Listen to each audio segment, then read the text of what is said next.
Voici un texte que je vais vous lire. Autrefois, l'homme était nomade. Il chassait les animaux et il aménageait des tentes. Il y a très longtemps, ces hommes commençaient à cultiver la terre et ils bâtissaient des maisons. Les paysans avaient des outils, ils faisaient des objets en céramique. Donc, ici, était, on a souligné été, on a donné l'infinitif être, c'est un verbe du troisième groupe. Chasser, on l'a souligné, on a donné son infinitif, c'est un verbe du premier groupe. On fait la même chose avec le verbe ici aménager. On écrit aménager, l'infinitif avec ER, c'est un verbe du premier groupe. Je souligne le verbe commencer, je donne son infinitif commencer avec ER, c'est un verbe du premier groupe.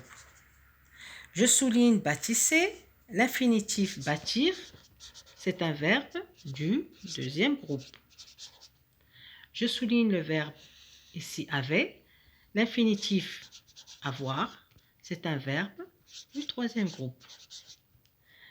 Je souligne le dernier verbe, son infinitif c'est faire, avec RE à la fin, c'est un verbe du troisième groupe.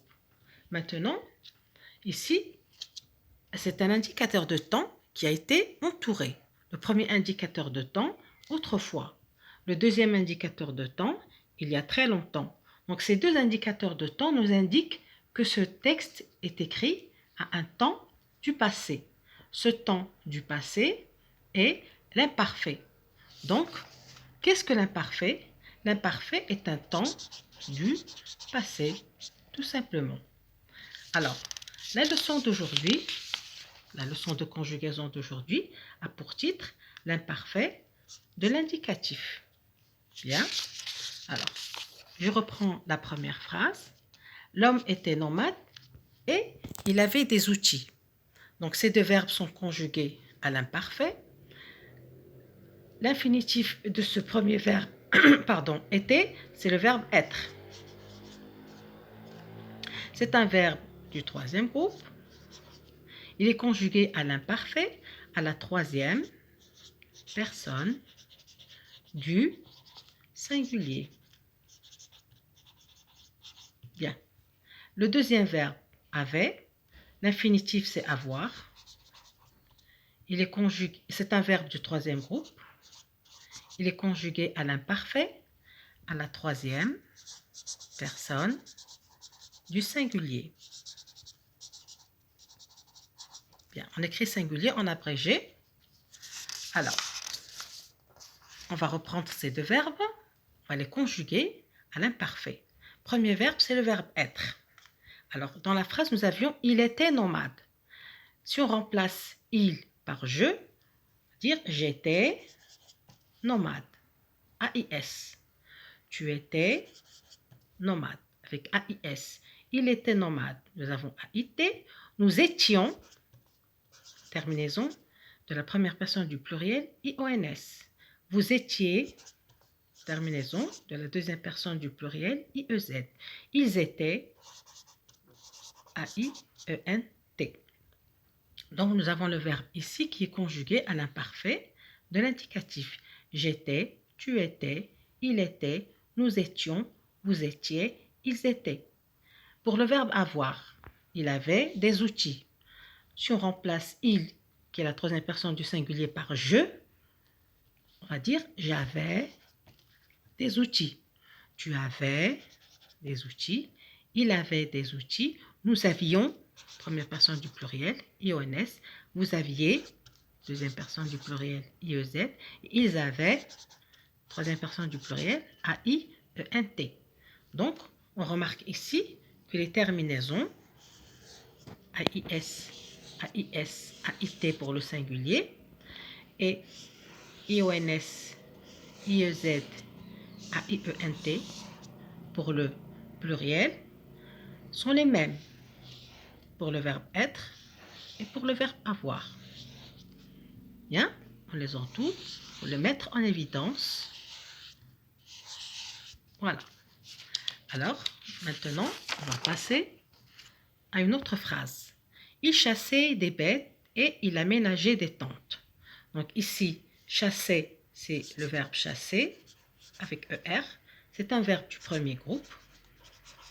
Il est conjugué à l'imparfait à la troisième personne du singulier. Voilà, écrit singulier en abrégé. Il aménage des tentes. Aménager, c'est le verbe aménager avec ER, l'infinitif. C'est un verbe du premier groupe. Il est conjugué à l'imparfait à la troisième personne du singulier. Donc ici, nous avons deux verbes du premier groupe, chasser et aménager. Donc on va voir maintenant la conjugaison de ces deux verbes à l'imparfait. Alors, il chassait à IT, je chassais, terminaison sera AIS. Tu chassais à IS, il chassait à IT, nous chassions IONS, vous chassiez IEZ et il chassait à IENT. Voilà, les terminaisons ici sont en évidence AIS, AIS, AIT, IONS, IEZ et AIENT. Bien, pour le verbe aménager, il aménageait, troisième personne du singulier. On remarque ici qu'il y a un E. Ce E, ici, vient avant le A pour prononcer je. Si on enlève le E, on va dire il aménaguait. Donc, ici, le E est instauré pour prononcer le G. Donc, j'aménageais, on va mettre le E pour prononcer G. Tu aménageais, on ajoute le E. Il aménageait, il y a déjà le E ici. Nous aménagions. Alors ici, il n'y a pas de E parce que le G avec I se prononce J. On n'a pas besoin de rajouter un E pour prononcer je. Vous aménagiez, la même chose. Pour les premières personnes du pluriel et deuxième personne du pluriel, il n'y a pas de E avec le G. Par contre, ici, à la troisième personne du pluriel, ils aménageaient. Je dois mettre le E pour prononcer G. Si je ne mets pas le E, je vais prononcer ils aménaguaient. Donc, cette particularité des verbes qui se terminent par GE, R, ils prennent le E devant la terminaison AIS ou AIT et devant la terminaison AIENT pour prononcer G, bien sûr. Donc, ici, nous avons une autre phrase. Il commençait à cultiver et il bâtissait des maisons. Et il bâtissait des maisons. Alors ici, c'est le verbe commencer. Un verbe du premier groupe se termine par ER. Donc, il est conjugué à la troisième personne du pluriel. Troisième personne du pluriel. Bien. Alors, il bâtissait des maisons. Ici, l'infinitif, c'est bâtir. C'est un verbe du deuxième groupe. Il est conjugué à la troisième personne du pluriel. Donc ici, dans cette phrase, nous avons deux verbes. L'un du premier groupe et l'autre du deuxième groupe. On va voir la conjugaison de ces deux verbes à l'imparfait. Donc, on va commencer par le premier verbe du premier groupe. Donc, ici, nous avons dans la phrase « il commençait » à la troisième personne du pluriel, il y a une cédille. Pour prononcer « commençait », il faut mettre la cédille. Si on ne met pas la cédille, on va prononcer « prononquait ». Donc, ici, il faut mettre la cédille pour la prononciation. Donc, je commençais AIS. Il faut mettre la cédille à la lettre C. Tu commençais AIS. Il faut mettre la cédille pour prononcer le C. Il commençait AIT. Je n'oublie pas de rajouter la cédille. Nous commencions IONS. Ici, nous n'avons pas besoin de rajouter la cédille parce que le C avec le I se prononce déjà si. Vous commenciez IEZ. On n'a pas besoin de rajouter la cédille à la première personne du pluriel et à la deuxième personne du pluriel. Donc, il commençait. Il faut mettre la cédille pour prononcer le C. Donc, c'est une particularité des verbes qui se terminent par C, E, R à l'infinitif. Il faut leur rajouter la cédille, sauf à la première et à la deuxième personne du pluriel. On va voir maintenant le deuxième verbe, bâtir, qui est un verbe du deuxième groupe. Je bâtissais, AIS. Je bâtissais, AIS. Il bâtissait, AIT. Nous bâtissions, IONS.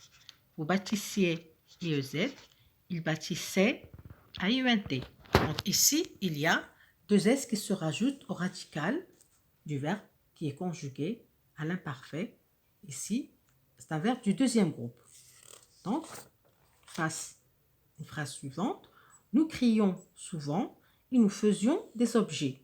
Donc ici, crions, infinitif, c'est le verbe crier. C'est un verbe du premier groupe. Il est conjugué à l'imparfait, à la première personne du pluriel. Deuxième verbe, faisions, c'est le verbe faire. C'est un verbe du troisième groupe. Il est conjugué à l'imparfait, à la première personne du pluriel. Bien, alors ici nous avons deux verbes. Le verbe crier, qui est un verbe du premier groupe, et le verbe faire, qui est un verbe du troisième groupe. On va voir leur conjugaison à l'imparfait. Donc, premier verbe, le verbe crier. Donc ici, nous crions dans la phrase qui a été donnée. Alors, il y a cette partie en noir qui est le radical, qui contient déjà la lettre I du radical, et cette partie qui est entourée, c'est la terminaison IONS. Donc, deux I se rencontrent, le I du radical et le I de la terminaison. Donc, je vais voir ici la première personne du singulier. Je criais AIS. Tu criais AIS. Il criait AIT. Nous crions IONS. Vous criez, on rajoute le I de la terminaison. Il y a le I du radical et le I de la terminaison. Et il criait AIENT. Voici la particularité des verbes qui se terminent par IE à l'infinitif. Il faut leur deux I se rencontrent, le I du radical et le I de la terminaison à la première personne du pluriel et à la deuxième personne du pluriel. Maintenant, le verbe faire. Alors, je faisais AIS, tu faisais AIS. Ici, la particularité de ce verbe, c'est que je prononce je faisais, mais on écrit faisait. Donc, il faisait AIT, nous faisions, on prononce faisions, ça s'écrit faisions, vous faisiez IEZ, et il faisait AIENT. Bien, maintenant, nous récapitulons. Alors, à l'imparfait de l'indicatif, les verbes du premier groupe, les verbes du deuxième groupe et les verbes du troisième groupe ont la même terminaison, les mêmes terminaisons au singulier et au pluriel. Donc, les terminaisons du singulier sont AIS, AIS, AIT, et les terminaisons du pluriel sont IONS, IEZ, AIENT. Bien, on va passer au premier exercice d'application. Alors, voici des phrases. La fillette disait bonjour, tu oubliais tout et ils salissaient leurs vêtements. On te demande de recopier les verbes dans chaque phrase, d'entourer leur terminaison et d'écrire leur infinitif. Donc, on va écrire le verbe, c'est disait, entoure la terminaison, AIT, et écrire l'infinitif, dire. Alors, oublier, on écrit le verbe, oublier. On entoure la terminaison qui est AIS et on écrit son infinitif, oublier avec ER. Alors, le verbe ici, on le recopie, salissait, troisième personne du pluriel. On entoure sa terminaison AIENT. Il y a 5 lettres dans la terminaison de ce verbe-là. Et on écrit son infinitif salir. C'est un verbe du deuxième groupe. Donc, deuxième verbe d'application. Alors, je pouvais sortir, vous vérifiez les calculs, il mangeait dehors. On nous demande d'écrire ces phrases avec le pronom personnel qui est indiqué. Le pronom personnel indiqué, c'est celui qui est en dessous de la phrase. Il y a le pronom nous, le pronom tu et le pronom elle. Donc, Je pouvais sortir. Nous pouvions sortir. Vous vérifiez les calculs. Il y a deux i, le i du radical et le i de la terminaison. Donc, tu vérifiais A-I-S, les calculs. Et il mangeait. Il y a le e pour prononcer G. À la troisième personne du pluriel, on va dire elle mangeait, E-A-I-E-N-T. Manger dehors. Et tu vérifies les calculs. Pour terminer les phrases. Bien. Alors, le devoir donné pour le 13 mai. Première chose, écrire le mémo de conjugaison de la page 213 dans le cahier de leçons. Deuxième chose, faire les exercices 3, 5 et 7 dans le cahier de